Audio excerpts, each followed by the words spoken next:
حضرت یوسف علیہ السلام کا قصہ عجیب و غریب ہے، جس کے سننے سے دلوں میں نیک کاموں کی محبت اور پرہیزگاری اور پاک بازی سے لذت حاصل ہوتی ہے۔ اللہ تعالیٰ نے اسے احسن القصص سب سے اچھا قصہ فرمایا ہے۔ حضرت یوسف علیہ السلام کے باپ، دادا، پردادا سبھی پیغمبر تھے، جن کی شان میں رسول اللہ نے فرمایا ہے: کریم ابن کریم ابن کریم، کریم کریم کا بیٹا، کریم کا بیٹا۔ حضرت یوسف علیہ السلام ایسے صاحبزادے تھے کہ جنہیں خدا نے روحانی اور اخلاقی حسن کے ساتھ ظاہری حسن بھی ایسا بخشا تھا کہ نگاہیں بے اختیار آپ کی طرف کھنچتی تھیں۔ ایک روایت میں آتا ہے کہ اللہ تعالیٰ نے حسن کے 10 حصے کیے، 9 حصے حضرت یوسف علیہ السلام کو ملے اور ایک حصے میں سے تمام دنیا کو دیا گیا۔ ایک بار حضرت یوسف علیہ السلام سو کر اٹھے تو چہرہ سورج کی طرح چمک رہا تھا اور دل سیما پارا کی طرح تڑپتا تھا۔ حضرت یعقوب علیہ السلام نے پوچھا: بیٹا تیرا کیا حال ہے؟ فرمایا: ابا میں نے ایک عجیب خواب دیکھا ہے کہ میں ایک پہاڑ پر ہوں جس کے گرد پانی روا ہے، سبزہ اگا ہوا ہے، پھول کھلے ہوئے ہیں، گویا حسین باغ ہے۔ اچانک 11 ستارے اور چاند اور سورج آسمان سے اترے اور مجھ کو سجدہ کیا۔ حضرت یعقوب علیہ السلام نے سمجھا کہ پہاڑ پر اصل میں بیٹے کی بلند قسمت ہے اور بہتا چشمہ اور سبزہ اور باغ خوش بختی کی نشانی ہے، اور سورج، چاند اور 11 ستارے اس کے ماں باپ اور 11 بھائی ہیں جو اس کے آگے جھکیں گے اور اس کے فرما بردار ہوں گے۔ حضرت یعقوب علیہ السلام کو اندیشہ ہوا کہ کہیں حضرت یوسف علیہ السلام کے بھائی اس سے حسد نہ کریں، اس لیے فرمایا کہ اپنا خواب بھائیوں سے بیان نہ کرنا۔ لیکن بھائیوں کو حضرت یوسف علیہ السلام کا حال معلوم ہو گیا۔ بے حسد کی وجہ سے حضرت یوسف علیہ السلام کے دشمن ہو گئے اور انہیں نقصان پہنچانے کا ارادہ کر لیا۔ وہ روئل کے پاس آئے جو سب میں سمجھدار تھا اور کہا کہ حضرت یوسف جھوٹے خواب بنا کر باپ کو سناتے ہیں اور اس طرح باپ کا دل اپنی طرف مائل کرتا ہے۔ روئل نے کہا: ایسی منموہنی صورت جھوٹ بولے یہ ممکن نہیں، کیا عجب کہ اس کے اقبال کا ستارہ ظاہر ہو اور غیب کے پردے سے اس کی خدا بختی نمایاں ہو۔ سب بھائی روئل کی بات سے اور حضرت یوسف علیہ السلام کے خواب سے فکر میں پڑ گئے اور حسد کی آگ ان کے دل میں بھڑک اٹھی۔ جب بھی دیکھتے کہ باپ حضرت یوسف علیہ السلام پر بہت زیادہ مہربان ہیں تو بھائیوں کی بے قراری اور بے چینی اور بڑھ جاتی۔ آخر میں انہوں نے طے کر لیا کہ یوسف علیہ السلام کو قتل کر کے اس قصے کو پاک کر دینا چاہیے۔ آپس میں رائے مشورہ کر کے باپ کی خدمت میں پہنچے اور کہا: اے ابا جان، یہ کیا ہو گیا ہے کہ آپ حضرت یوسف علیہ السلام کو ہمارے ساتھ سیر اور شکار کے لیے نہیں بھیجتے؟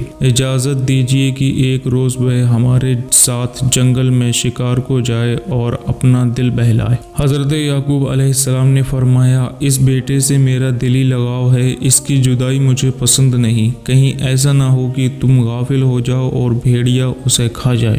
بیٹوں نے کہا: یہ کیسے ممکن ہے کہ ہم سب کی موجودگی میں حضرت یوسف علیہ السلام کو کوئی نقصان یا تکلیف پہنچے؟ باپ حضرت یوسف علیہ السلام کو بھیجنے پر تیار نہ ہوئے، بھائی نا امید ہو گئے۔ شیطان نے ان کے دل میں ڈالا کہ پہلے حضرت یوسف کو راضی کر لو تب باپ کے پاس جاؤ۔ بہار کا موسم تھا، بھائیوں نے حضرت یوسف علیہ السلام کو ساتھ لے جانے پر راضی کر لیا اور حضرت یوسف علیہ السلام کو لے کر باپ کے پاس پہنچے اور اجازت چاہی۔ جب حضرت یعقوب علیہ السلام نے دیکھا کہ حضرت یوسف علیہ السلام خود جانا چاہتے ہیں تو مجبور ہو کر جانے کی اجازت دے دی، اور یہودا نے فرمایا: میں یوسف کو تمہیں سونپتا ہوں، پوری نگرانی رکھنا اور اسے کسی طرح کی تکلیف نہ پہنچانا۔ حضرت یعقوب علیہ السلام نے حضرت یوسف علیہ السلام کو چھاتی سے لگایا اور فرمایا: اے پیارے بیٹے، اگر جدائی کا زمانہ لمبا ہو جائے تو اپنے باپ کو مت بھولنا، اس لیے کہ وہ جب تک تجھے نہ دیکھے گا ہرگز نہ ہنسے گا۔ آزمائش کا دور۔ نوادر القصص میں لکھا ہے کہ جب حضرت یعقوب علیہ السلام حضرت یوسف علیہ السلام سے چند قدم دور ہوئے تو آپ پر غشی طاری ہو گئی۔ حضرت یوسف علیہ السلام کو پھر سینے سے لگایا اور آہ بھر کر فرمایا، مجھے جدائی کی بو آ رہی ہے۔ حضرت یوسف علیہ السلام کے بھائی حضرات حضرت یوسف علیہ السلام کو اپنے ساتھ لے کر چلے۔ جب تک وہ حضرت یعقوب علیہ السلام کی نگاہوں کے سامنے تھے تب تک وہ حضرت یوسف علیہ السلام کے ساتھ محبت اور عزت سے پیش آتے رہے۔ جب باپ کی نگاہ سے دور ہو گئے تو حضرت یوسف علیہ السلام کو ستانا شروع کیا، کبھی تماچوں سے مارتے اور کبھی نہایت ذلت سے اپنے آگے دوڑاتے۔ حضرت یوسف علیہ السلام کا گلاب سا چہرہ گرمی سے پسینہ پسینہ ہو گیا اور پیاس کی وجہ سے گلا سوکھ گیا۔ بڑی عاجزی اور منت سے بھائیوں سے پانی مانگا لیکن انہوں نے پانی نہ دیا۔ کھانا مانگا تو بولے بھی نہیں۔ ایک نے کہا، ستارے کہاں ہیں جو تیری خدمت میں حاضر تھے، ان سے مدد کیوں نہیں مانگتے؟ حضرت یعقوب علیہ السلام نے ایک آفتابے میں پانی بھر کر حضرت یوسف علیہ السلام کے لیے دیا تھا۔ شمعون نے پانی زمین پر بہا دیا اور کہا کہ پیاس سے کیا روتا ہے، اب تو ہم تجھ سے بدلہ لیں گے اور تجھے زندہ نہیں چھوڑیں گے۔ حضرت یوسف علیہ السلام نے قتل کی بات سنی تو ڈر گئے اور خدا سے دعا کی، اے فریادی کی فریاد سننے والے، میری مجبوری اور لاچاری پر رحم کر اور مجھے اس مصیبت سے نکال۔ پھر روئل نے کہا، اے میرے بھائی، تو اور بھائیوں سے بڑھ کر مجھ سے محبت کرتا تھا اور میرے ساتھ مہربانی سے پیش آتا تھا، مجھے ایک چلو پانی پینے کو دے دے تاکہ میری پیاس کی آگ بجھ سکے۔ اس نے پانی کے بدلے کڑوا جواب دیا۔ پھر یہودا نے دامن پر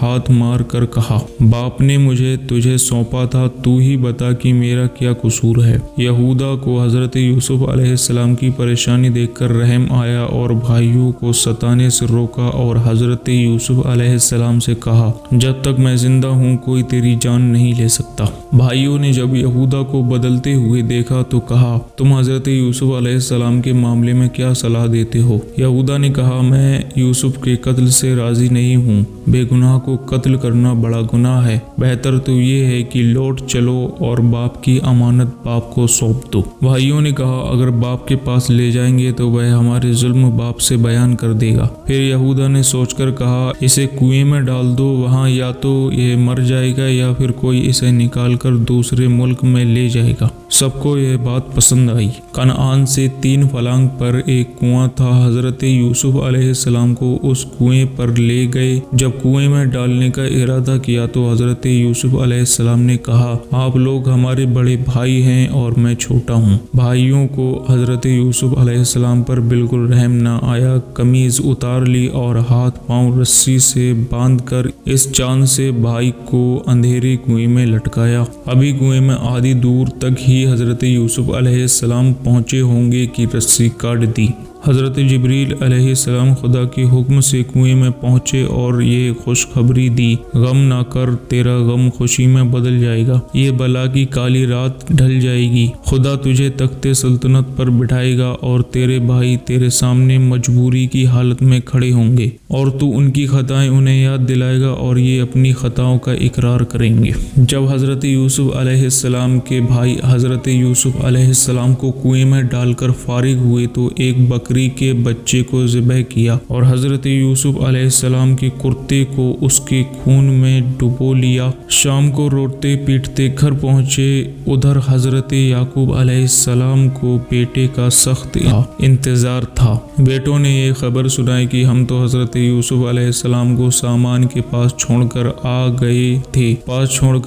گئے تھے، اس کو بھیڑیا کھا گیا۔ حضرت یعقوب علیہ السلام یہ سن کر رنج کے مارے بے ہوش ہو گئے۔ ہوش میں آنے پر روئل نے آگے آ کر کہا، اے میرے محترم باپ، خدا مجھے حضرت یوسف علیہ السلام کی طرف سے صبر جمیل دے۔ حضرت یعقوب علیہ السلام نے بیٹے کا کرتا طلب کیا اور اسے دیکھ کر فرمایا، عجیب و غریب بھیڑیا تھا، بیٹے کو تو کھا لیا اور اس کے لباس کو چیرا تک نہیں، اور فرمایا، اب صبر جمیل ہے اور جو کچھ کچھ تم کہہ رہے ہو اس پر خدا ہی مددگار ہے۔ ادھر اتفاق سے سوداگروں کا ایک قافلہ مدین سے مصر کو جا رہا تھا جو راستہ بھول کر جنگل میں بھٹک گیا تھا۔ کنویں پر پہنچے تو جس میں حضرت یوسف علیہ السلام ڈالے گئے تھے تو قافلے کے سردار نے کہا کہ آج یہیں قیام کرو۔ صبح سردار نے اپنے 2 غلاموں کو کنویں پر پانی لانے کے لیے بھیجا۔ جب ڈول کنویں میں پہنچا تو حضرت یوسف علیہ السلام نے سمجھا کہ میرے بھائی مجھ کو کنویں سے نکالنا چاہتے ہیں۔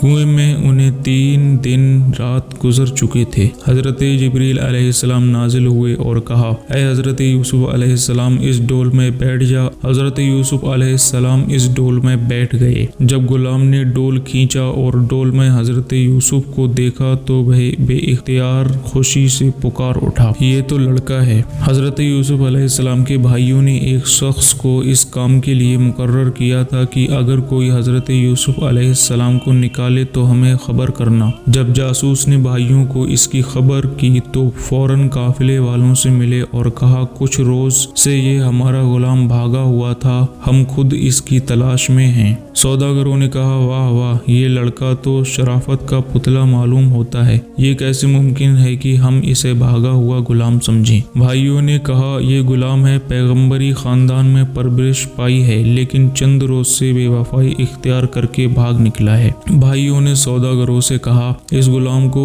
ہم اس عیب کی وجہ سے بیچنا چاہتے ہیں، اگر خریدنا چاہو تو خرید لو ورنہ ہمارے حوالے کر دو۔ سوداگروں نے حضرت یوسف علیہ السلام کے چپ رہنے سے یہ سمجھا کہ یہ واقعی غلام ہے۔ حضرت یوسف علیہ السلام سے پوچھا تو انہوں نے فرمایا، میں غلام ہوں اور غلام کا بیٹا۔ سوداگروں نے کچھ تھوڑا درہم دے کر حضرت یوسف علیہ السلام کو بھائیوں سے خرید لیا۔ پھر سوداگروں نے ان کو اونٹ پر بٹھا کر مصر کو راستہ لیا۔ جب مصر کے نزدیک پہنچے اور ایک چشمے پر اترے تو حضرت یوسف علیہ السلام نے نہایا اور انہیں قافلے والوں نے نیا کپڑا پہنایا تو حضرت یوسف علیہ السلام کی خوبصورتی کو دیکھ کر وہ حیران رہ گئے۔ حضرت یوسف علیہ السلام کو اللہ نے ایسا حسن عطا فرمایا تھا کہ وہ جس طرف رخ کرتے وہاں معلوم ہوتا کہ سورج نکل آیا ہے۔ قافلہ مصر پہنچا بھی نہ تھا کہ حضرت یوسف علیہ السلام کے حسن اور خوبصورتی کی دھوم مچ گئی۔ شہر کے لوگ دیکھنے نکلے۔ مصر کے بادشاہ نے بھی وزیر کو، جسے عزیز مصر کہتے تھے، روانہ کیا۔ وزیر وہاں پہنچا اور حضرت یوسف علیہ السلام کو قافلے سے خرید لیا۔ عزیز مصر